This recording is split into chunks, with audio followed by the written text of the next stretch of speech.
a abrir a sua Bíblia comigo no livro de Juízes, capítulo 6.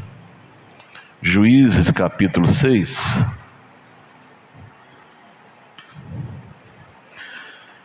Juízes, capítulo 6, vamos ler o verso 12. Aliás, vamos ler o 11 e o 12. Dois versículos aí. O 11 e o 12. Que diz assim, quem já achou na sua Bíblia, digam amém. Juízes, capítulo 6, verso 11 e verso 12. Então o anjo do Senhor veio e assentou-se debaixo do carvalho que está em Ofra, que pertence a Joás, Abiesrita, e Gideão, seu filho, estava malhando trigo no lagar para o salvar dos midianitas. Então o anjo do Senhor lhe apareceu e lhe disse: o Senhor é contigo, varão valoroso. Glória a Deus. Ore nesse momento, peça a Deus para nos abençoar, abençoar a sua vida, abençoar a nossa vida, abençoar todos que estão presentes, e aqueles que não puderam estar aqui de manhã, porventura estarão à noite. Vamos então orar. Nosso Deus e nosso Pai, muito obrigado, Senhor, pela oportunidade que o Senhor está nos dando de poder estar aqui nesta manhã. Te louvamos pela vida desse casal, te louvamos pela vida deste homem, desta mulher, te louvamos pela vida desta família.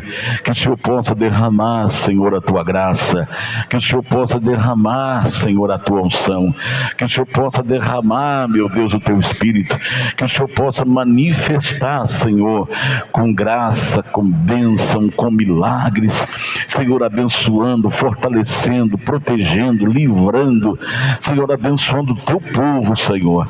Abençoa os músicos, cantores, abençoa o diaconato, abençoa os membros da igreja, abençoa os pastores, abençoe cada um dos teus servos e continue levantando homens e mulheres cheios do Espírito Santo.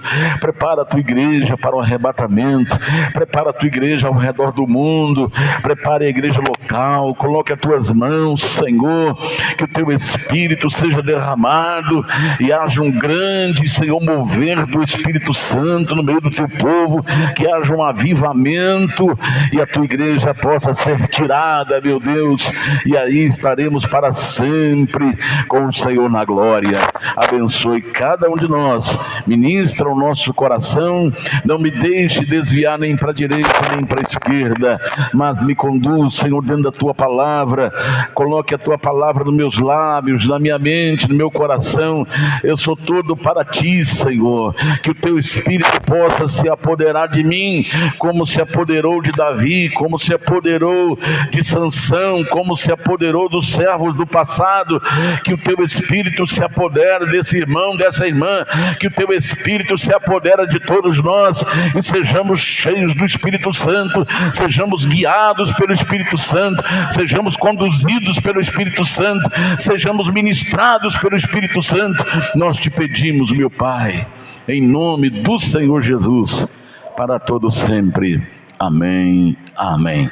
Graças a Deus, podemos assentar. Se você quiser deixar sua Bíblia aberta aí no texto em questão, nós acabamos de ler, e eu gostaria que você prestasse bastante atenção. Vamos terminar no nosso horário de costume, e em nome de Jesus. Irmãos, Deus colocou no nosso coração para falar nesta manhã sobre característica de um homem vencedor. Característica é a mesma coisa que qualidades. Qualidades de um homem, quando se refere ao homem, está se referindo também à mulher, né? Qualidades, características de uma mulher vencedora, de um homem vencedor. Então esse é o assunto que nós queremos ministrar nesta manhã. Então, olha, nós estamos em guerra. Estamos em guerra. E essa guerra que nós estamos vivendo hoje é contra um inimigo invisível. Efésios, capítulo 6, versículo 12. A nossa luta não é contra a carne, não é contra o sangue, mas sim contra os principados, contra as potestades, contra os príncipes das trevas deste século, contra as hostes espirituais da maldade nos lugares celestiais. Então nós estamos em guerra contra um inimigo invisível. E o líder, o comandante desse exército inimigo, ele está furioso. Apocalipse capítulo 12, versículo 12. Você já viu alguém furioso? Quando alguém está furioso, ele não escuta ninguém, ele não para pensar, ele faz as coisas impensadas, ele age como se fosse um louco. Então lá, por isso alegrai-vos, ó céus, e vós que neles habitais. Ai dos que habitam na terra e no mar, porque o diabo desceu a vós e tem grande ira. Grande ira. Ele está furioso. Nós não estamos enfrentando um inimigo que está no mesmo patamar, ou seja, nas mesmas condições de conhecimento que nós. Esse inimigo conhece a Bíblia de Gênesis a Apocalipse. De Gênesis a Apocalipse. Esse inimigo, ele está furioso, com raiva, com ódio, com rancor, e ele desce, e o anjo grita, diz assim: ai dos que habitam na terra. Esse ai é porque a coisa não é para brincadeira. Esse ai, ele é muito pesado, muito forte. Ai dos que habitam na terra e no mar, porque o diabo desceu até vós e tem grande ira. Por que ele tem grande ira? Porque pouco tempo lhe resta. Ele tem pouco tempo, pouquíssimo tempo. Ele já está em contagem regressiva para o seu fim. Então, mais do que nunca, ele vai colocar o seu exército em ação. E quais as armas que ele usa?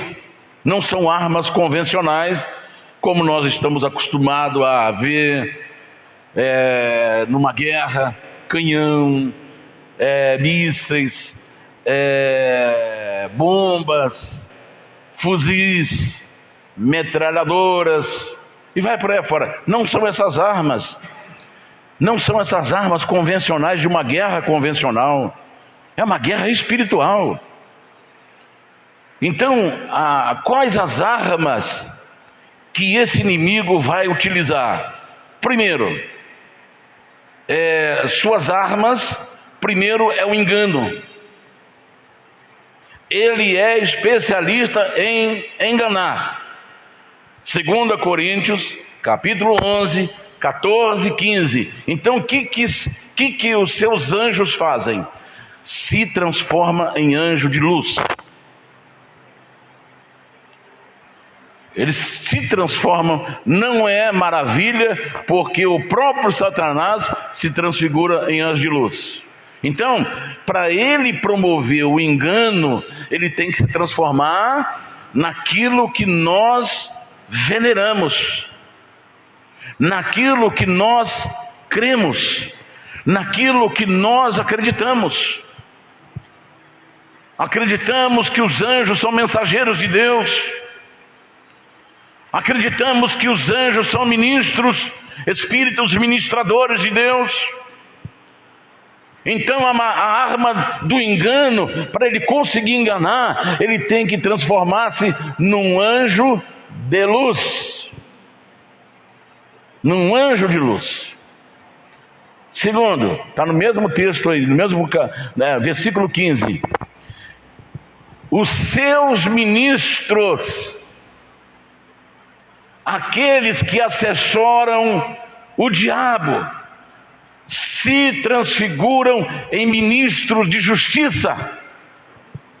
Não é muito, pois, que os seus ministros se transfiguram ou se transformam em ministro da justiça, o fim dos quais será conforme as suas obras.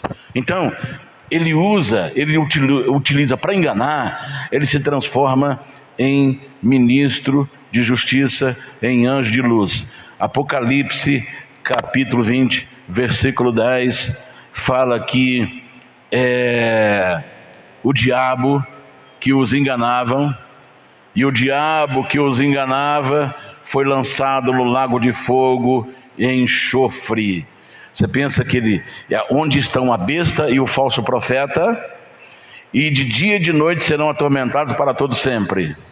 Então, ele lê essa sentença aqui, essa sentença veio do céu. Os céus o sentenciou. Então, quando ele lê isso aqui, ele já reúne os seus ministros e fala: nós temos que atacar como nunca. Como nunca. Vamos acelerar. Vamos atacar como nunca.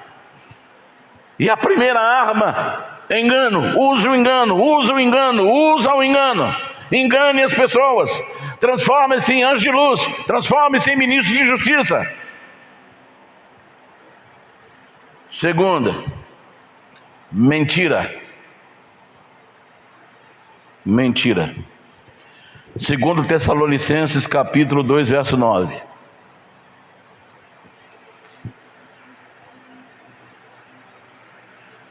E esse cuja vinda é segundo a eficácia de Satanás, com todo engano e sinais e prodígios de mentira. De mentira. Mentira é o contrário da verdade. João 8,44. Ele é chamado de pai da mentira. É ele que idealizou a mentira. Às vezes, quando alguém inventa uma coisa, por exemplo, eu vou falar uma coisa aqui, vocês vão automaticamente já saber quem é. Quem é chamado de pai da aviação? Santos Dumont. Por quê? Porque foi ele que deu os primeiros passos para descobrir e inventar o avião. E tornou-se o pai da aviação. Por quê? Porque ele inventou o avião. Então Satanás, ele é o pai da mentira porque ele inventou a mentira. Ele é o pai da mentira. Já li não, né? Vós tendes por pai ao diabo e quereis satisfazer os desejos de vosso pai. Ele foi homicida desde o princípio e nunca se firmou na verdade, porque não há verdade nele. Quando ele profere a mentira, fala do que lhe é próprio, porque é mentiroso e pai da mentira. Esse é o nosso adversário. Suas armas do engano. Mais uma arma: dúvida. Dúvida.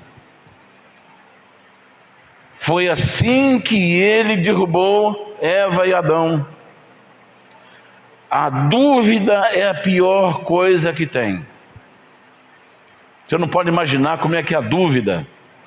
A dúvida é a falta da certeza. Falta da certeza. Vou te dar um exemplo aqui prático, já aconteceu muitas vezes comigo. Na igreja, nós tínhamos cadeado no portão, chave para a porta, chave para escritório, chave para isso, chave para aquilo. Quantas vezes eu chegando em casa, falei, meu Deus, será que eu fechei a porta da igreja? Aí eu falei, não, eu não vou conseguir dormir, eu tenho que voltar lá. Aí voltava lá, às vezes, quantas vezes eu digo, pai, o que você vai fazer? Eu falei, eu vou lá na igreja que eu não lembro se eu fechei direito a porta lá. Não, então eu vou contigo. Aí a gente vinha, estava tudo fechado, mas a dúvida é cruel. É cruel. Ontem mesmo eu fui, durante o dia lá na grana, aí lá tem a porta e tem 2 cadeados do portão. Aí entrei, saí, desliguei o alarme, saí. Falei, meu Deus, acabando de fechar, será que eu fechei a porta? Eu falei, não, eu não vou embora com essa dúvida não. Destranquei outra vez os 2 cadeados, entrei lá, estava fechado. Você está vendo o que a dúvida causa? Então o Satanás sabe que a dúvida é uma arma potente. E ele potencializa ela muito mais. Porque quando ele encontra Eva, ele leva a Eva a duvidar do que Deus falou para ela. Será que eu não entendi bem direito? Porque o diabo falou assim, olha, Deus, ele não está querendo que você tenha conhecimento, por isso que ele privou vocês de não comer daquela árvore. Então olha, mas não foi assim que Deus disse, não tocareis nele. Aí ele lança essa dúvida em Eva. Aí Eva fica assim, será que eu entendi errado o que Deus me falou? Então eu vou, se ele está falando que eu entendi errado, então eu vou comer. Aí foi a queda. A dúvida derrubou a raça humana. Uma palavrinha derrubou a raça humana, que está aí penalizando, que está aí sofrendo, que está aí martirizando, que está aí sendo massacrada por causa de uma dúvida. De uma dúvida. Agora, qual é o alvo a ser destruído? Qual é o alvo desse inimigo a ser que ele está apontado, as suas armas, o engano, a mentira, a dúvida? Para onde essas armas estão apontadas? Qual é o seu alvo? É destruir primeiro o psicológico humano. O psicológico, a própria palavra já diz, psique, que vem de alma, que vem de mente, que vem de razão, que vem de memória, que vem de livre-arbítrio, que vem de vontade própria. Então essas armas, as armas da mentira, as armas do engano, as armas da dúvida, elas estão apontadas para a mente humana, para destruir o seu psicológico. Aí entra, quando ele consegue atingir o psicológico humano, entra a depressão no sentido de uma grande maioria, não estou dizendo 100%, mas uma grande maioria da depressão é promovida pelo inimigo, pela arma mortal do engano, da mentira e da dúvida de Satanás. Depressão, traumas emocionais, medo. E nós estamos vivendo nos últimos dias a maior pandemia, não é do corona, é a pandemia do medo. E as pessoas estão perdendo até o equilíbrio, não tá raciocinando mais. Vou te dar um exemplo aqui. Esses dias agora uma mulher estava sentada no metrô ou num trem no Rio de Janeiro, ou São Paulo, não me lembro qual foi agora esses dias, 2 semanas atrás. Ela estava sentada lá quietinha no cantinho dela, o trem não estava superlotado, aquele vagão não estava lotado, tinha até vagas em outras cadeiras, então ela estava sem máscara. Aí uma mulher que estava assim do outro lado começou a implicar com ela: ô, põe máscara aí. Ela falou: não vou pôr não. Põe máscara aí, senão eu vou te colocar lá para fora. Não vou pôr não. Aí alguém começou a filmar.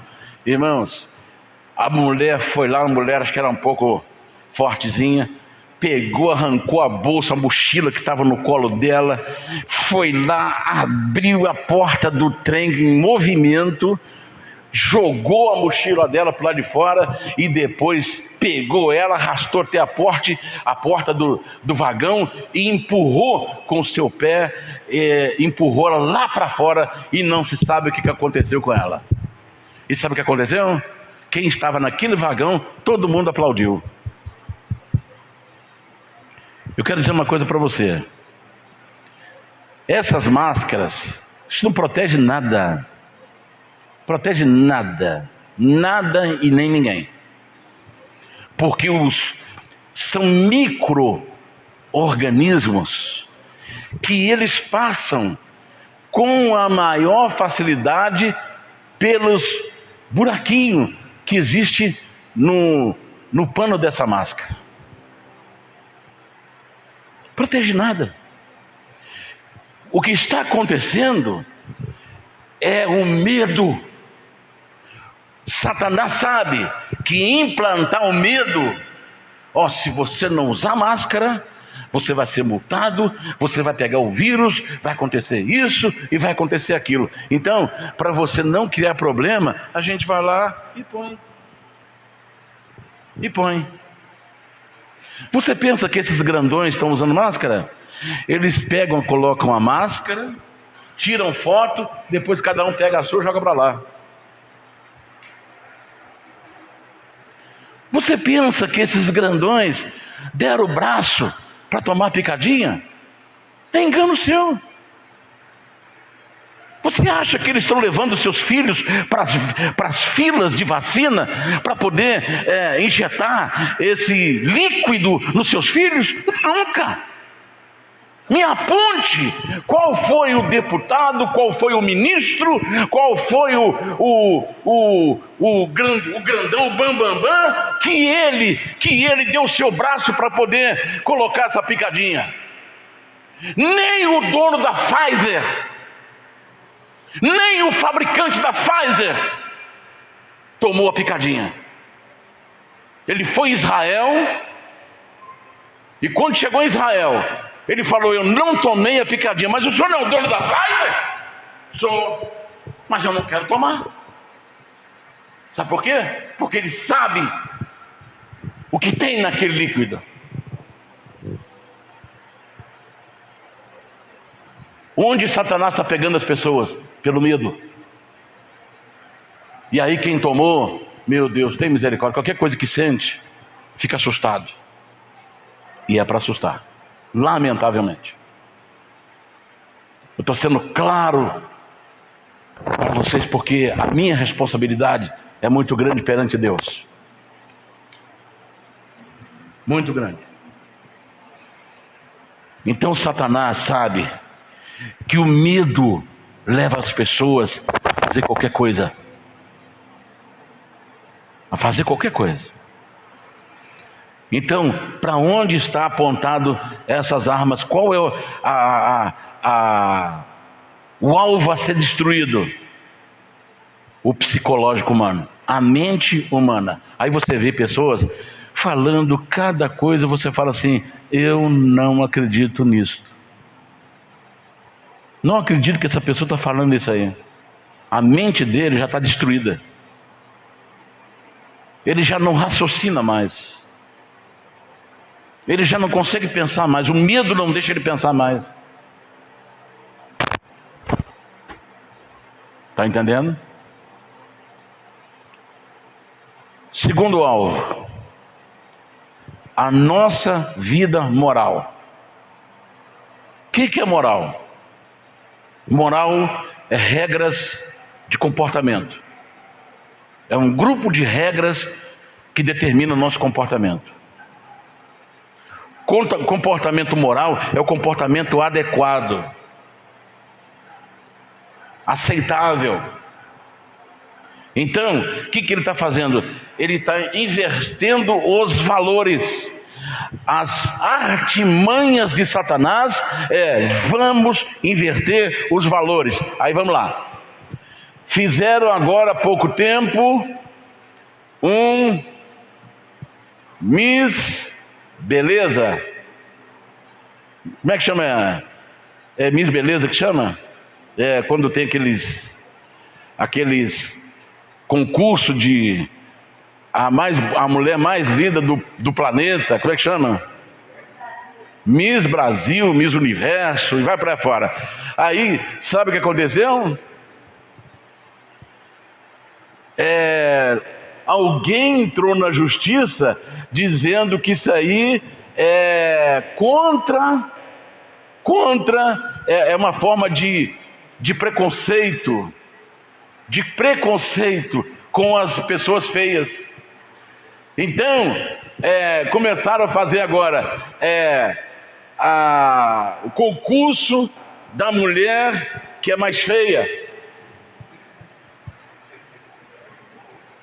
Como é que é o negócio? É isso mesmo?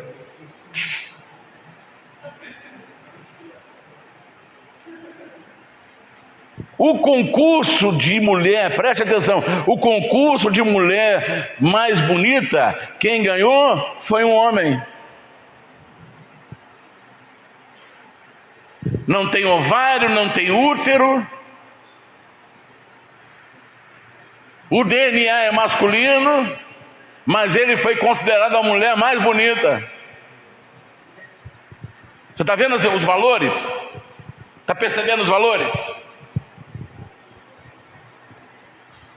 Tem um outro negócio também que eles fizeram de feiura.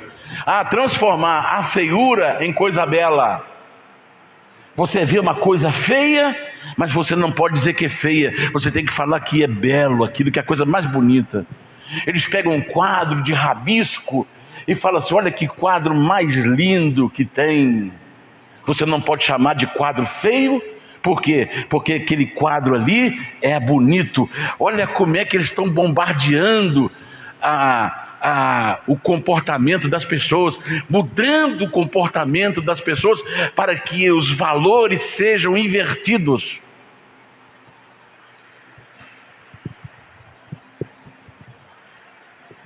Valores familiares. Tem projetos nos congressos do mundo inteiro para destruir a família tradicional. Tem documentos que daqui a pouco está chegando lá sem a filiação da pessoa. Só coloca o nome da criança na identidade, quando tem lá filiação, não existe. Satanás está despejando todo o seu lixo para o mundo. Eu vi uma ilustração, isso aconteceu no Rio de Janeiro. Os garis fizeram uma greve no Rio de Janeiro. Então tinha lixo para todo lado. Aí todo mundo reclamando: meu Deus, ele está trazendo rato, que mau cheiro que está na nossa rua. Aí alguém teve uma ideia. Sabe o que ele fez? Ele pegou aquele lixo, embalou tudo em caixas e embrulhou no papel de presente. Isso aconteceu no Rio de Janeiro. Colocou no papel de presente aquelas caixas bonitas e foi lá, deixou o carro numa praça, abriu as portas do carro e saiu. Aí as pessoas passavam, via aquelas caixas com papel de presente e a pessoa olhava para um lado, olhava para o outro, e aí no instantinho aquele carro foi esvaziado com aqueles lixos. É assim que Satanás faz. Ele apresenta o seu lixo não como lixo, como presente. E a pessoa acredita e pega e leva para casa. Quando chega em casa ele tem a surpresa: peguei o lixo, ali dentro tem fralda descartável. Pode almoçar quando chegar em casa, viu? Você está entendendo, irmãos? Satanás, a inversão de valores. O que eles estão fazendo hoje? Nos Estados Unidos foi criada uma lei, preste atenção agora. Foi criada uma lei: quem roubar até $900 não é crime. Aprovado no Congresso americano. Quem roubar até $900 não é crime. Irmão, Estados Unidos virou Tem um brasileiro que está lá chamado Albertini. Se você lembrar, fala assim, Albertini, canal do Albertini. Ele mora lá há mais de 20 anos. Ele veio do Rio de Janeiro foi do Rio de Janeiro para os Estados Unidos com a família. Seus filhos já tudo pequenininho, hoje já tudo casado. E ele dirige Uber nos Estados Unidos. Esses dias agora ele postou um canal, postou um vídeo no seu canal. Ele falou: gente, aqui nos Estados Unidos está terrível. O pessoal do Alasca, que no Alasca é gelo puro, é gelo o ano inteiro. O pessoal do Alasca comprou eletrônicos, comprou alimentos, comprou roupas, comprou um monte de coisa e comprou no Amazon. Comprou para que o trem possa levar, porque lá chega só chega as coisas de barco, de navio ou de trem. A estrada não consegue levar nada, caminhão não consegue levar nada, porque é gelo puro. Então só chega de trem ou de navio. E aí o trem estava prontinho para levar os produtos de Natal agora, lá para o Alasca. E aí o que aconteceu? As pessoas foram lá, arrebentaram os cadeados dos vagões e roubaram tudo que estava nos vagões. A polícia só olhava de longe, mas ela não podia fazer nada.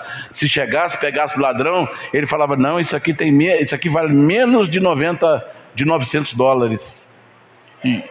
E da nossa moeda hoje é mais de uns 5 mil reais, né? Mais ou menos. O que você não compra com 5 mil reais? Pois é esse valor que pode ser furado. A pessoa chega assim na loja, abraça aquelas roupas que estão penduradas, é arara que chama? Arara. Abraça aquelas roupas e sai, e os funcionários ficam tudo olhando assim, ó. Aí ele fala: ó, tem menos de $900 aqui, viu? E vai embora. Sabe o que está acontecendo? De novo, as pessoas estão deixando seus carros abertos para que os vidros não sejam quebrados, para não dar mais prejuízo, porque às vezes o toca-fita ou o aparelho que está ali dentro vale menos do que o vidro que ele vai quebrar. Então ele já deixa os vidros do carro aberto para a pessoa roubar e não ter que quebrar o vidro. Olha a inversão dos valores. E aqui no Brasil já estão querendo fazer essa lei também.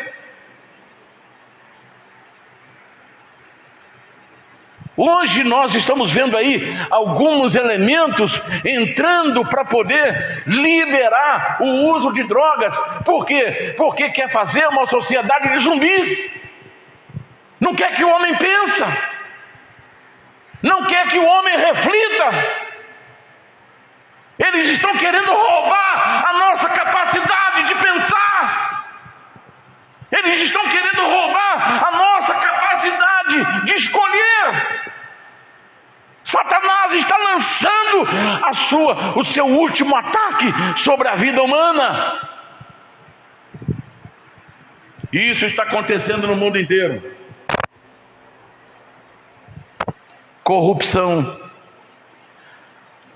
Uma deputada disse assim, olha o que ela disse, isso aí, se era um país sério, era prisão na hora, porque houve confissão do crime. Ela falou assim, olha, a Petrobras tinha 600 bilhões e só foi tirado 6 bilhões. Só pegamos 6 bilhões.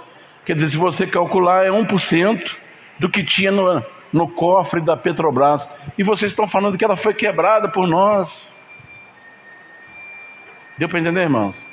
Falando isso com a maior naturalidade. Olha, se a pessoa pegar um lápis, é roubo. Não importa o valor. Não te pertence, não pertence à pessoa.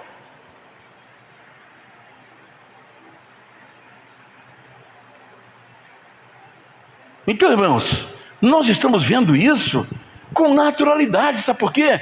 Porque nós temos medo de expressar, medo de falar, porque Satanás sabe que o medo, ele pode levar a pessoa aonde ele quer.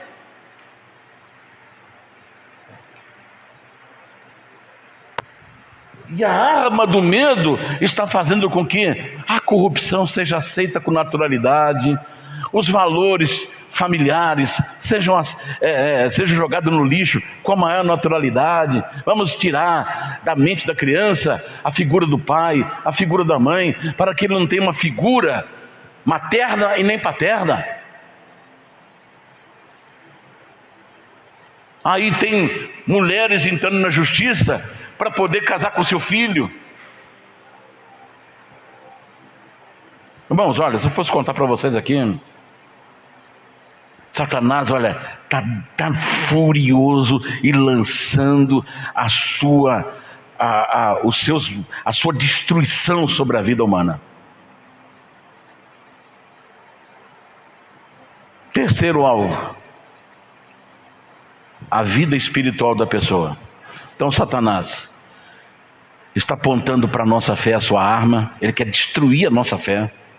Inclusive é uma das suas armas, está lá escrito em 2 Tessalonicenses, capítulo 2, me fala a memória agora o versículo, ele vai destruir, vai se levantar contra tudo que se chama Deus ou se adora. Na vida espiritual ele quer destruir a fé das pessoas. Ah lá, o qual se opõe e se levanta contra tudo que se chama Deus ou se adora, de sorte que se assentará como Deus no templo de Deus, querendo parecer Deus. Qual é o versículo aí? 2:4, para quem quiser anotar. 2 Tessalonicenses 2:4. Então ele quer destruir a fé. Suas armas estão apontadas para a fé, contra a fé, para destruir a fé. Santidade. Então ele quer destruir a santidade do povo de Deus, promovendo o quê? O pecado. Quer destruir o seu relacionamento com Deus.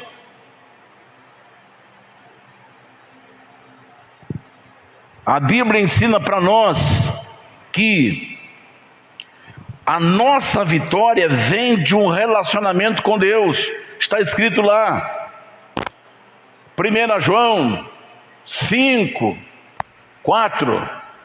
E esta é a vitória que vence o mundo, a nossa fé. Então ele quer destruir a nossa arma principal que vence o mundo, que é a nossa fé. E esta é a vitória que vence o mundo, a nossa fé. Ele quer destruir a nossa comunhão com Deus.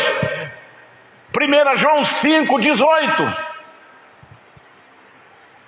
Aqueles que nasceram de Deus, sabemos que todo aquele que é nascido de Deus não peca, mas o que de Deus é gerado, conserva-se a si mesmo, e o maligno não lhe toca. Está dando para você entender? A fúria dele, o ódio dele, a raiva dele contra. Agora, com qual finalidade que ele quer atacar o ser humano? Com a finalidade de fazer o homem perder a sua salvação.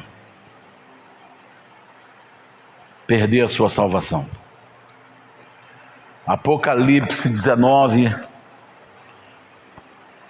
se não me falha a memória, verso 20, se não me falha a memória, está lá escrito: e todos aqueles que não foram achados escritos no livro da vida do Cordeiro foram lançados no lago de fogo, onde já está a besta e o falso profeta, e serão atormentados dia e noite, dia e noite. Deus fez o inferno para quem? Foi para o homem? Não, foi para o diabo e seus anjos. Mas o diabo está fazendo o homem cair nele, através do engano, da mentira, da inversão de valores, tirando a sua fé, tirando a sua vida. Ah lá, e estes dois foram lançados vivos no lago de fogo que arde com fogo e enxofre. Está lá escrito ainda, a saber, esta é a segunda morte. Então, irmãos, todos aqueles que não foram escritos no livro da vida serão lançados no lago que arde com fogo e enxofre. O Jonathan está procurando ali o versículo. Assim que ele colocar, eu falo para vocês. Então, com qual objetivo que Satanás está furioso? Para destruir a nossa alma. Não é Deus que vai lançar a pessoa, é a própria pessoa que vai se lançar. Porque ele vai dar ouvido ao quê? O engano, a mentira, a dúvida de Satanás. Ele vai permitir que Satanás destrua a sua vida moral, os seus valores. Ele vai permitir que Satanás destrua a sua vida espiritual, que nos capacita de vencê-lo, de vencer o mundo, de vencer o inimigo. Então, aquelas pessoas que permitiram que Satanás atuasse na sua vida, vão perder a sua alma. Essa é a finalidade. Por isso que ele tem grande ira, grande ódio, e está atacando o ser humano como nunca, porque ele está em contagem regressiva. Então agora, preste atenção no texto que nós lemos. Aqui nós temos as características do homem vencedor, porque nós temos que vencer isso aí. Agora, quem está do nosso lado, o que a Bíblia diz? Maior é o que está em nós do que aquele. Então a primeira vantagem que nós temos é que o nosso lado é maior. É maior em poder e é maior em número. Sabe por quê? Porque a terça parte é que ficou com ele. Terça parte.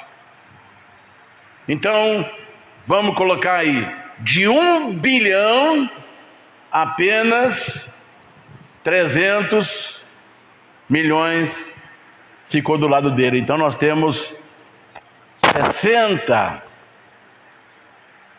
70% do nosso lado, em número. Mas quem comanda esse 70% desse exército, ele é maior do que tudo, porque ele é onisciente, onipresente, onipotente, ele é soberano, ele é sabedoria, ele é justiça, ele é amor, ele é santo, santo, santo, ele é o Todo-Poderoso, aleluia. Então a nossa vitória começa por aí, a nossa vitória começa porque nós estamos do lado de quem pode de quem é todo-poderoso. Não há ninguém que há como Ele. Antes que houvesse dia, Ele é Deus. Aleluia! Ele é o Criador. Aleluia! Então a nossa vantagem já começa por aí. E Ele nos deu armas espirituais para destruir fortalezas. Toda fortaleza do inimigo que às vezes atua na mente do ser humano, ela é destruída pelo poder da palavra de Deus. Então nós temos, olha, além de ter o Todo-Poderoso conosco, Ele já derrotou o inimigo. Satanás é um inimigo derrotado. Satanás é um inimigo com a cabeça ferida. Satanás e seu exército, Jesus, pois Ele expôs ele publicamente, porque deles triunfou. Satanás e seu exército foi derrotado. Nós estamos lutando com um inimigo que já foi derrotado. Aleluia.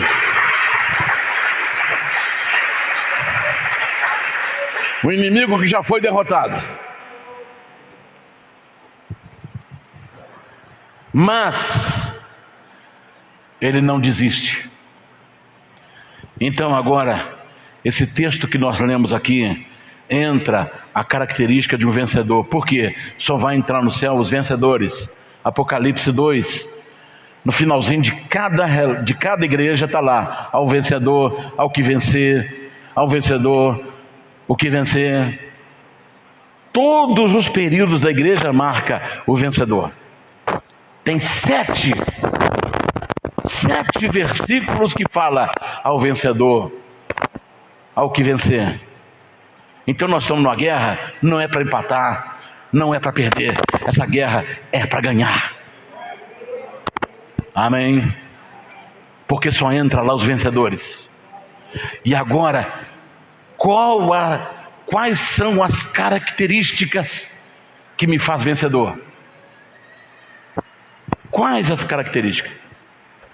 Primeira, homem de ação. Pode deixar sua Bíblia aberta aí em Juízes 6, por gentileza. Já vou entrar direto nas características. Primeira coisa, homem de ação.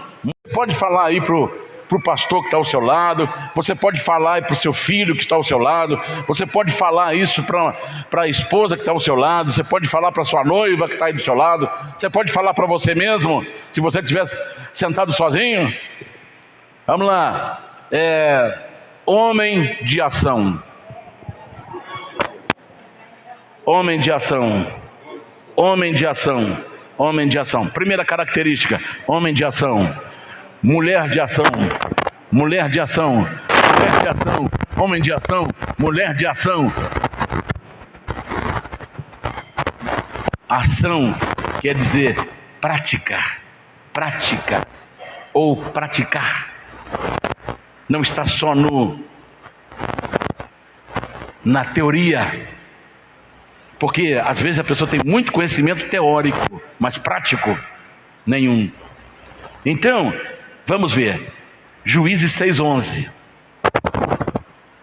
Então o anjo do Senhor veio. Aliás, vamos pegar na parte B já para adiantar. Gideão, a última parte do versículo aí. Gideão estava malhando trigo no lagar para o salvar dos midianitas. Os midianitas, os amalequitas, os grupos orientais se juntaram aos milhares. São mais de 120.000 homens, e cada um com seus camelos. Quando Israel plantava, e o gado já estava gordo para o abate, para sustentar os seus filhos, sustentar suas famílias, o que eles faziam? Eles vinham como gafanhoto. Depois você lê o capítulo 6. Eles vinham como gafanhoto. Ó, já está na hora da colheita lá, já estão colhendo o trigo, o gado já está gordo, vamos lá buscar para a gente alimentar.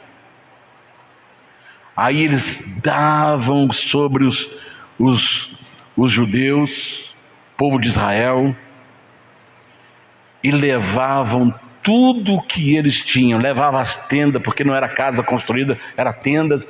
Eles levavam as tendas, levavam o gado gordo, levava o leite das crianças, levava o trigo, levava tudo e deixava eles sem nada. Aí o que aconteceu? O medo tomou conta de Israel. O povo que era para ser o povo mais poderoso e mais forte da face da terra, agora estava fazendo covas nos montes, cavernas e fortalezas de pau para poder se proteger dos midianitas, dos amalequitas e dos orientais. Todo mundo já tinha se conformado. É o que parece que nós estamos vendo o mesmo acontecer hoje no mundo. São poucas pessoas que estão reagindo a essa tirania que está aí. São poucas pessoas que estão acordadas enxergando o que está acontecendo. Então as pessoas vão se conformando. Vão se conformando com a situação. Israel, o mais poderoso povo da face da terra, agora estavam habitando nos buracos ao invés de tendas, porque a tenda foi levada para os medianitas. As tendas deles foram levadas pelos amalequitas. As tendas foram levadas dos orientais. A comida foi levada. Aí a Bíblia diz que Israel empobreceu, enfraqueceu porque não tinha comida. Eles ficaram fragilizados, não tinha mais tenda para morar, então tinha que morar nos buracos. Aí quando eles viam lá que a poeira estava levantando no deserto, os camelos vinham em alta velocidade, aí eles enfiavam naqueles buracos e ficavam esperando quietinho para eles levarem tudo, porque não tinham que fazer nada, não tinham o que fazer. Mas só que tinha um homem que resolveu agir. E esse homem, ele tinha uma característica, era um homem de ação. Ó, vocês estão com medo? Eu vou pegar sozinho e vou começar a tirar o trigo da palha e vou guardá-los. E começou lá a malhar trigo. Malhar é tirar o trigo da palha, dos galinhos, para guardar ele com a casquinha, para ele não estragar. Só tirar, só desgalhar, vamos colocar assim, separar o trigo dos ramos. Então ele começou a malhar o trigo. Aí as pessoas olhavam para ele: Gideão, não adianta você fazer isso aí não. Eles vão descobrir, você está até favorecendo eles, vai dar menos trabalho para eles, porque sempre tem aquele que puxa contra. Não, você não precisa fazer isso aí não. Esses são os derrotados. Esses não vão chegar a lugar algum. Gideão estava lá malhando o trigo. Aí quando Deus olha e fala: opa, achei alguém agindo. Aleluia. Deus está olhando para as famílias assim, e os filhos estão indo, escambando, e os pais estão lá. O que eu posso fazer? Não posso fazer nada. Será que não tem alguém naquela casa para se levantar contra isto? Será que a pessoa vai deixar os seus filhos ser levados de bandeja?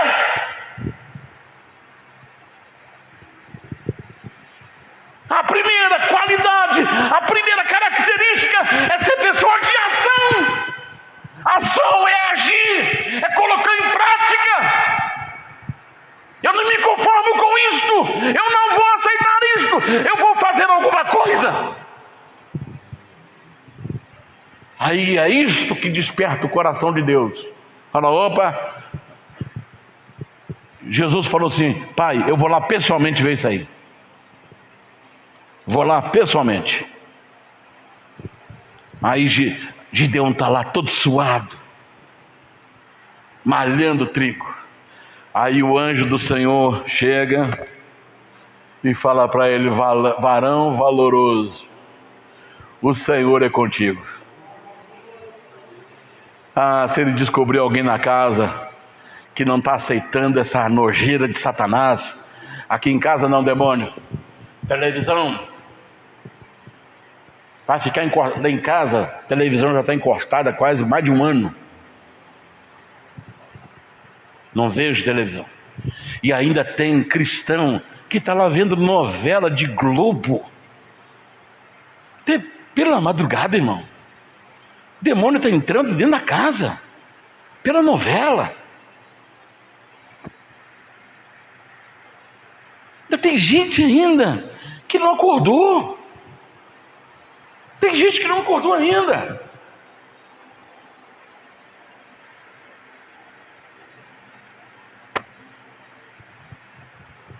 O anjo falou: eu vou lá descer, eu vou lá. O próprio Jesus, anjo do Senhor, é o ministério de Jesus no Velho Testamento.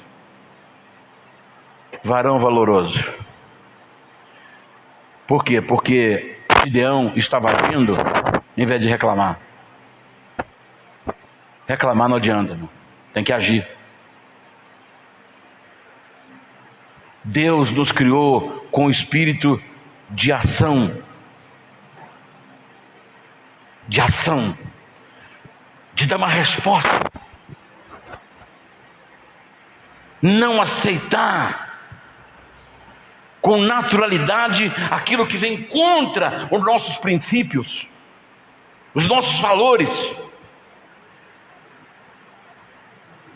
Gideão estava salvando o trigo dos midianitas, dos amalequitas, dos orientais. Muitos se levantaram contra ele, mas eu vou fazer minha parte. Então Deus nos criou com ação, com espírito de ação, com espírito de ânimo, mas nem sempre agimos assim.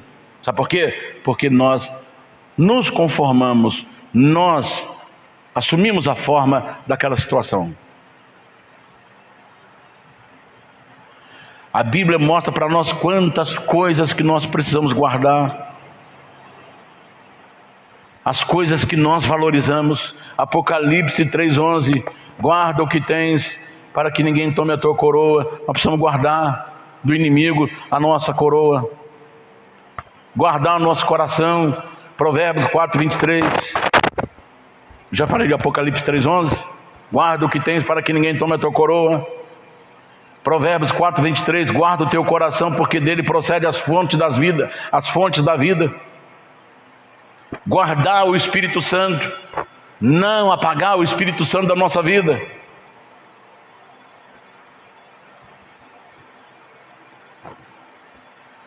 Satanás está tirando o pão da igreja, como estava tirando o pão dos filhos de Israel, da nação mais poderosa do mundo. Satanás sabe que a maneira de enfraquecer uma pessoa é tirar o pão. Preste atenção nisso aqui. Israel empobreceu e enfraqueceu, e as crianças estavam todas debilitadas porque não tinha comida. E Satanás, ele faz tudo para tirar a nossa comida. Qual é a nossa comida? O pão que desceu do céu, que dá vida aos homens. A palavra de Deus é pão. Então Satanás, o que ele vai fazer? Ele vai fazer tudo para tirar o pão dos púlpitos. Preste atenção nisso. Satanás, vamos tirar o pão dos púlpitos. O púlpito, vamos considerar o púlpito como onde nós guardamos alimento. Celeiro, dispensa. Vai lá na dispensa, pega lá um quilo de farinha. Então vamos pensar no púlpito como uma grande dispensa. Então Satanás vaziou a dispensa toda e tirou o pão. Então você não vê mais ninguém pregar. Sabe por quê? Porque as pessoas, algumas delas, sentem a pregação como uma comichão no ouvido. Não vou ouvir isso não. Outros querem se divertir. Então Satanás deu pregadores, humoristas. Eu vou lá porque aquele pastor faz a gente rir até de... Quanto tempo que eu não dou gargalhada desse jeito. Então vou lá ouvir porque ele é um grande humorista. Tirou o pão e colocou o divertimento. Colocou o circo dentro da igreja. Colocou desfile dentro da igreja. Então as pessoas vêm. Eu estava vendo até quem me mostrou foi o Jonatas. Então ele me ajuda muito aí nessa interação das ministrações. Vocês me ajudam quando eu estou ministrando.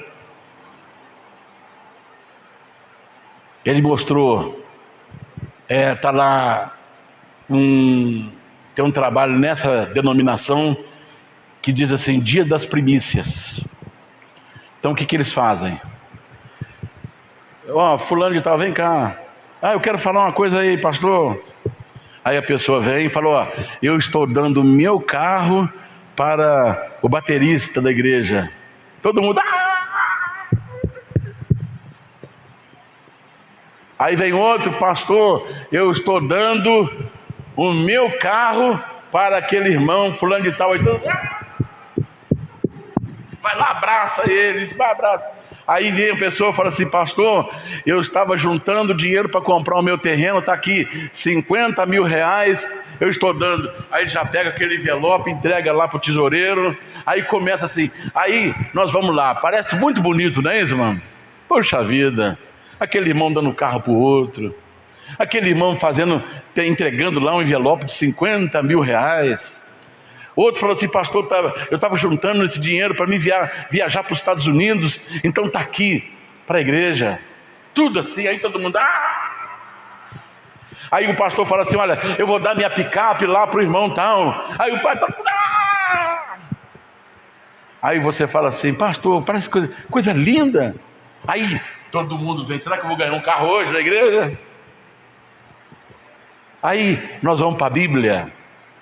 Aí nós encontramos o mestre dos mestres nos ensinando o que dá a mão direita, a esquerda não precisa saber. Porque se alguém dá e toca trombeta, ele já recebeu a sua recompensa. Então tudo que eles estão fazendo, não receberão nenhuma recompensa de Deus, porque já receberam os aplausos dos homens. Deu para entender? Parece muito bonito, mas está contra. Aí Satanás, aí a igreja lota. Será que alguém vai me dar uma casa? Será que alguém vai me dar um carro? Teve um pastor que ele começou a fazer igual o Silvio Santos da igreja dele. Quem quer dinheiro?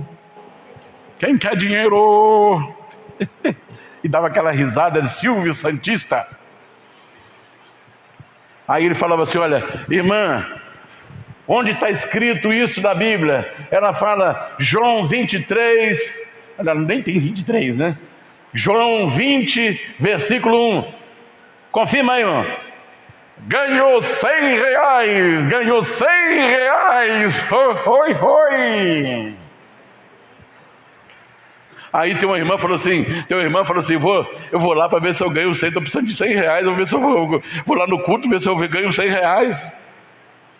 Olha o que está virando a igreja.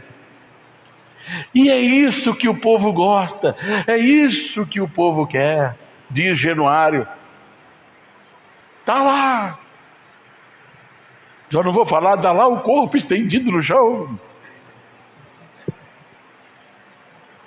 É isso, a igreja virou um circo, virou um programa de entretenimento. E isso já dizia Charles Spurgeon, haverá dias que o pastor virará palhaço e estará entretendo um bando de bodes. Palavra de Spurgeon. E nós chegamos nesses dias, estamos vivendo esses dias. Primeira característica, homem de valor. Segunda, homem de convicção. Preste atenção nisso agora. Convicção vem de convicto, vem de convencer. Mas esse convencer aqui não é na palavra, na boca, boca a boca. Olha, tem muita gente que é convencida. Convicção, ela é, preste atenção agora, convicção é certeza adquirida. Certeza adquirida. Não é convencida. Aquele rapaz me convenceu e eu vou fazer isso. Não, é certeza adquirida. Então, como é que se adquire alguma coisa? Por exemplo, quando Deus falou para Gideão assim: olha, eu vou te usar para libertar Israel dos midianitas, dos amalequitas e dos orientais. Aí ele fala: ah, Senhor, eu não, eu sou menor na família do meu pai e também pertenço à menor tribo de Israel. Eu não, Senhor. Não, você mesmo. Eu estou vendo você valentia. Eu estou vendo em você homem de ação. Aí ele pega e fala assim: então, Senhor, para me ter certeza, o anjo não convenceu ele. Então, para me ter certeza que o Senhor vai fazer isso comigo, então eu vou pegar esse novelo que está aqui, esse novelo de lã, que era um carretel de lã, eu vou colocar ele aqui, ó. Vou colocar ele aqui. Se à noite, se de manhã eu vir aqui, não tiver água em volta do novelo, mas o novelo estiver molhado, cheio d'água, então eu vou acreditar que o Senhor está me chamando para essa obra. Aí quando amanheceu o dia, ele foi lá, pegou o novelo, tudo estava seco ao redor. Quando ele aperta, deu para encher uma taça de água. Está lá escrito, uma taça de água, depois você lê aí. Uma taça de água do novelo. Aí ele falou assim: puxa vida, Senhor, por favor, não me leve a mal, mas ainda não estou convicto. Vou fazer o seguinte: eu vou colocar o novelo outra vez. Agora eu quero que tudo esteja molhado em volta e o novelo seco. Aí passou a noite. Quando ele foi lá, estava lotado d'água, mas quando a água podia até cobrir o novelo, mas quando ele pega o novelo, que ele aperta, não tem uma gota d'água. Convicção é certeza adquirida, por prática, por experiência. Deu para entender, irmãos? Por que muitas pessoas estão caindo? Porque não tem experiência com Deus, não tem convicção da sua vida cristã, porque não tem experiência com Deus, e nem se preocupa em buscá-la. Aí quando vem essa enxurrada de lixo de Satanás, ele não suporta, ele não aguenta.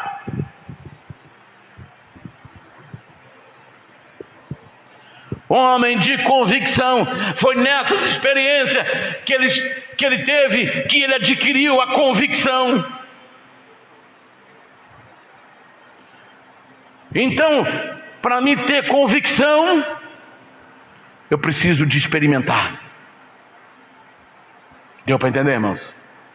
Então, na segunda, homem de convicção. Fala para a pessoa que está do seu lado aí. Segunda característica, homem de convicção. Mulher de convicção, mulher de convicção. E convicção vem pela experiência adquirida. Estou acelerando aqui. Terceira característica, coragem. Coragem. Quando Deus mandou Gideão reunir o povo, reuniu 32 mil homens. Falou: gente, ó, Deus me chamou e Ele confirmou que Ele vai nos libertar dos midianitas, dos amalequitas e dos orientais. Então quem quer lutar comigo? Aí apareceu 32 mil homens. Aí Deus falou para Gideão: Gideão, tem muita gente com você. E sabe qual era o exército inimigo dos amalequitas, midianitas e orientais? 120 mil homens.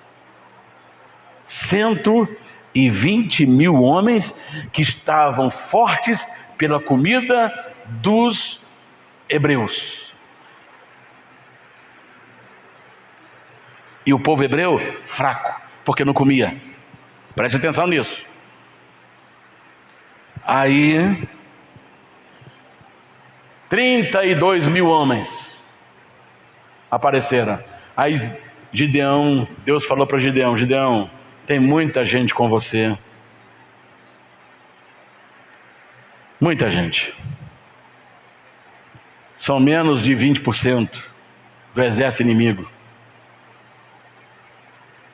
Então, Gideão, fala assim, olha, grita, conclama: quem for medroso e covarde, pode voltar para casa. Irmãos, subiu num montinho mais alto, aquela só cabeça assim, olha, 32 mil homens. Irmãos, povo de Israel, homens de Israel, quem for medroso e covarde, pode voltar para sua casa. Aí um olhava para o outro, só via a cabeça assim andando. Só via a cabeça andando. Sabe quantos foram embora que se declararam medroso e covarde? 22 mil homens. O exército foi reduzido para 10 mil. Aí Gideão, mas olha, o que estava segurando Gideão? A convicção que ele teve na experiência com Deus. Falou, puxa vida, eu tinha menos gente para lutar e agora eu tenho menos ainda. Mas a convicção dele, ninguém tirava. Ninguém tira a sua experiência com Deus. Não há demônios nesse planeta que tira a sua experiência com Deus.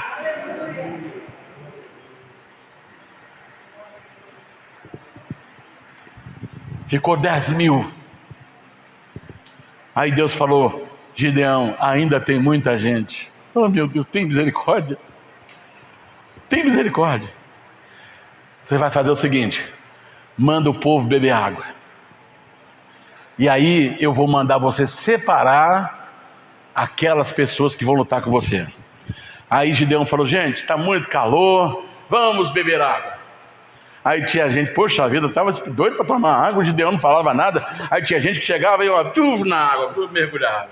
Outro já enfiava a cabeça dentro da água e... Outro já entrava na água e bebia lá dentro do rio.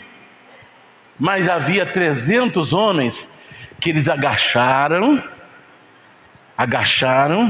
levavam a mão na água e levavam na boca e olhavam assim, ó. Por quê? Porque o inimigo está chegando. Não é hora de brincar. Não é hora de distração. Não é hora de circo. Não é hora de andar despercebido. É hora de estar de olho. É hora de estar olhando. É hora de estar vigiando. É hora de dar o alarme. É hora de dar o grito. 300 homens agachou e levou a água na boca.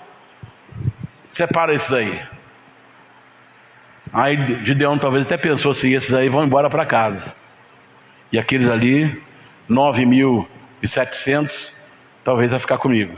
Aí Deus falou, ó, manda esses 9.700 tudo embora. Você só vai ficar com os 300. Eu falei, meu Deus, tem misericórdia. Parece que Deus vai tirando, quando você pensa assim, olha, que Deus está tirando as suas esporas, e você fala, puxa vida, o meu ex-marido falou que vai parar de me dar atenção. Meu fulano e tal falou que vai me cortar disso, me cortar aquilo. Meu marido perdeu o emprego. Deus vai tirando as escoras e você fala, meu Deus, e agora? O que eu vou fazer? Não se preocupe, porque Ele tem a saída. Ele tem a saída. Ele tem a direção. Ele sabe o que vai fazer, porque a sua convicção, a sua certeza, ninguém tira. Oh Jesus, deixa eu correr, Jesus.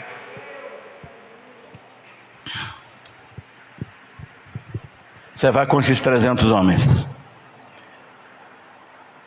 Coragem. Medroso e covarde não consegue. Então, fala para a pessoa que está do seu lado aí: coragem. Terceira, coragem. Coragem. Coragem. Quarto, prontidão. Vamos falar para o irmão que está do lado. Prontidão. Quarta característica: prontidão.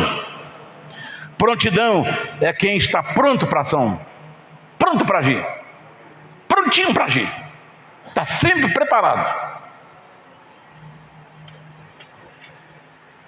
Então, aqueles homens que beberam água, levando a água na boca, eles estavam em prontidão. Quem mergulhou, não estava nem preocupado com nada. Se o inimigo chegasse ali, que já estava poeira, estava levantando no deserto, pegava todo mundo lá nadando, aí rodeavam a lagoa, ou rodeavam o Jordão, pegava todo mundo dentro do lago.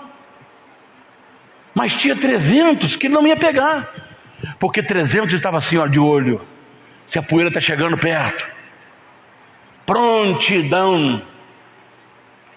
Isso quer dizer, não abaixe a guarda, não se distraia com entretenimento.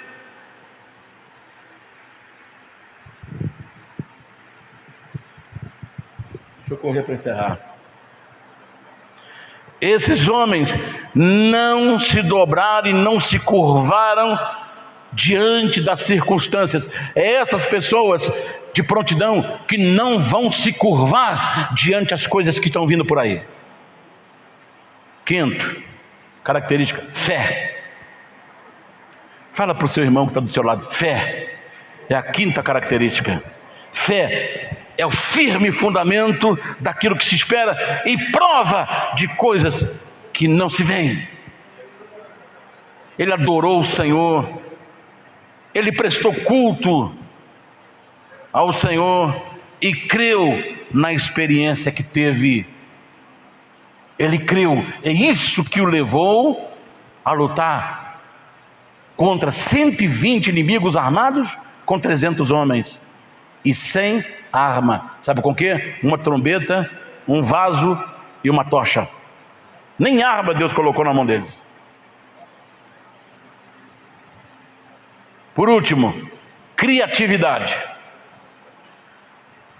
Sexta característica: criatividade. Fale para a pessoa que está do seu lado: criatividade. Criatividade. Ser criativo. Criatividade vem de criador, a pessoa que inventa. Olha, a pessoa nessa situação que está aí, a pessoa que é criativo, ele não passa aperto não, cara. Passa não. Só vou dar só um exemplo para vocês. Um homem desempregou, a mulher desempregou, ele tinha filhos, aluguel, comida e tudo mais. Ele fala à mulher: e agora? Falou: não se preocupe não, vê se você consegue o dinheiro para comprar meio quilo de açúcar e um coco para mim. O que é isso aí, mano? Não, compra meio quilo de açúcar, arruma dinheiro para meio quilo de açúcar e um coco. Aí ele trouxe, conseguiu meio quilo de açúcar, menos de 10 reais. 10 reais. O que ela fez? Ralou aquele coco, ralou o coco, pôs o açúcar na panela e deixou ele virar aquela calda, jogou o coco e começou a misturar. Aí depois pegou a colher e foi colocando numa pedra e fez várias cocadas de açúcar com coco ralado. Pôs num pacotinho que ela tinha em casa de chup-chup, pôs, amarrou. O marido dela falou assim: olha, eu vou pegar um cano que está lá no quintal, cano de água de meia polegada, cano de água de PVC. Aí ele fez lá um ganchinho, fez um T, colocou um arame atravessado naquele T, pôs na mão assim e pendurou as cocadas de um lado e as cocadas do outro. E saiu na rua. Gente, quem quer comprar cocada? Aí daqui a pouco ele volta com todas as cocadas vendidas. A mulher fala, traz 2 quilos de açúcar e mais 3 ou 4 coco. E aí pegou, ao invés de gastar o dinheiro com Coca-Cola, foi lá e comprou mais coco e mais açúcar. Aí aumentou o dobro da cocada. Ele saiu, agora ele já precisava de duas mãos. E saiu, e foi. Irmãos, agora eles perguntam assim, você quer voltar para o emprego seu? De jeito nenhum. Sabe quanto ela está ganhando por mês? Estava, na época, quando começou, 3.500. 3.500 por mês. 3.500. E hoje ela fabrica cocada com sabor de maracujá, de coco naturalmente, de morango, de vários sabores de fruta.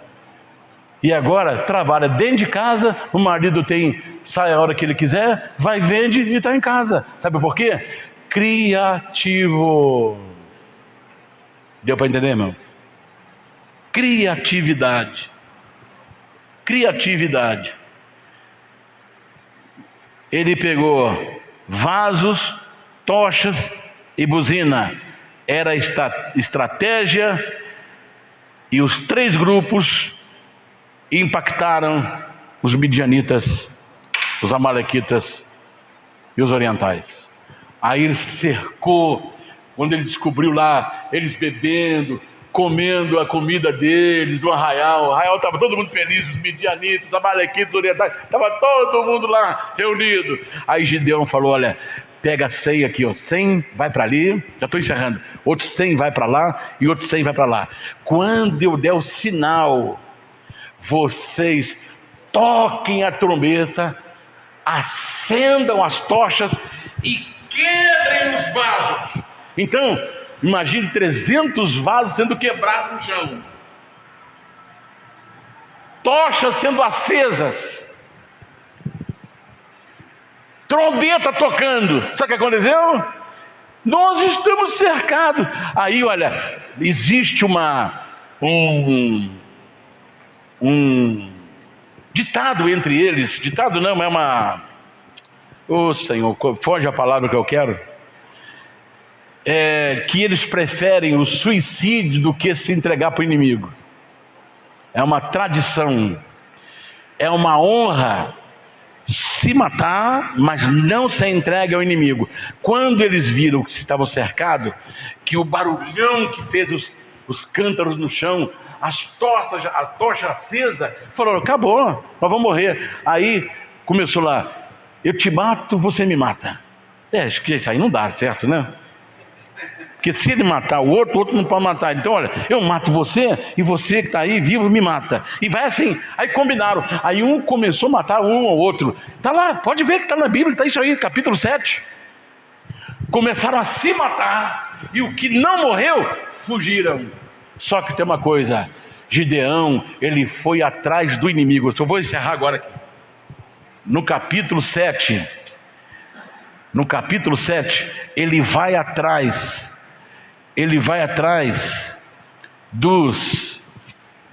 do inimigo. Olha aqui, ó, capítulo 8, 21. Então disseram a Zeba e a Salmuna, levanta-te tu, acomete-nos, porque qual é o homem tal e a sua valentia? Levantou-se, pois, Gideão e matou Zeba e a Salmuna, e tomou as suas luetas que estavam no seu pescoço e dos seus camelos. O que era a lueta? Era uma argola. Sabe quanto pesava? 20 quilos de ouro, que estava na argola deles, porque esses dois eram reis dos midianitas. Então, os que escaparam, você pensa que Gideão deixou para lá? Não, já vencemos, agora acabou, vamos descansar. Não, ele cansado, ele nadou junto com os 300 e foi atrás desses 2 reis aqui, olha, Zeba, já mudou aqui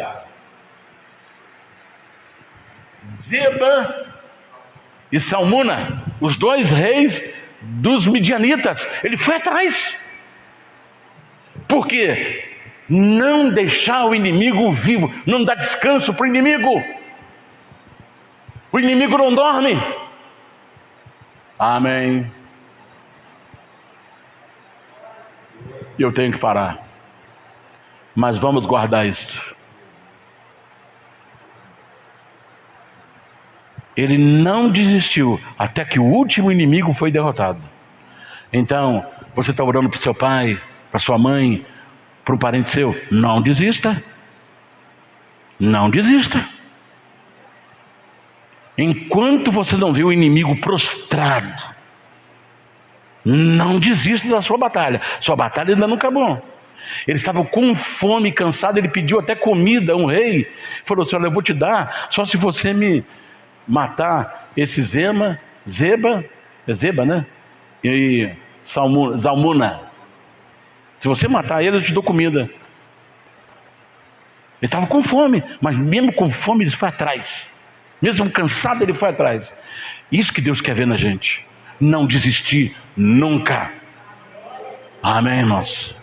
Aconteça o que acontecer, não desista dos valores que você tem. Não desista do seu filho, não desista do seu casamento, não desista da sua salvação, não desista da sua fé, não desista da sua luta, não se entregue, não se acovarda, não tenha medo, porque Deus não nos deu espírito de covardia nem de medo, mas de coragem, de força e de poder. Deus abençoe. Por gentileza, fiquemos em pé. Obrigado, Senhor. Obrigado, Jesus. Faça a sua oração: Senhor, me dê essas qualidades, me dê essas características, Senhor, porque mais do que nunca eu preciso, no mundo que nós estamos vivendo hoje, com tanto ataque do inimigo, nós precisamos dessas características, Senhor. Faça a sua oração. Meu Deus e meu Pai, ore agora. Meu Deus e meu Pai, em nome de Jesus, eu te peço, abra as comportas dos céus e derrame o seu Espírito sobre nós. Oh Deus de maravilhas e de milagres, faça um milagre na nossa vida agora, faça um milagre na nossa casa agora, faça um milagre na nossa família agora, porque Senhor é maior é o Senhor que está conosco do que aquele que está no mundo, maior é o exército que está conosco do que aquele que está junto com o inimigo. O nosso exército é maior, o nosso general é maior, porque Ele é onisciente, onipotente, onipresente, Ele é soberano, Ele é sabedoria, Ele é santo, santo, santo, Ele é amor, Ele é justiça, Ele é bondade, Ele é misericórdia. Aleluia, Senhor. Abra as comportas dos céus e derrame o Espírito Santo sobre nós. Encha a minha vida, encha a minha vida do Espírito Santo, encha os pastores, encha o diaconato, encha os músicos, encha os cantores, encha os membros, encha as crianças, encha os jovens, encha os adolescentes, encha os casais, encha as famílias, encha do Espírito Santo, encha a nossa casa. Aleluia, aleluia, aleluia, aleluia, aleluia, aleluia. Oh, glória, glória, glória, glória, glória. Aleluia, aleluia, aleluia. Obrigado, meu Deus. Obrigado, Espírito Santo. Obrigado, meu Pai. Em nome do Senhor Jesus para sempre. Amém, Jesus. Amém. Vamos aplaudir o Senhor.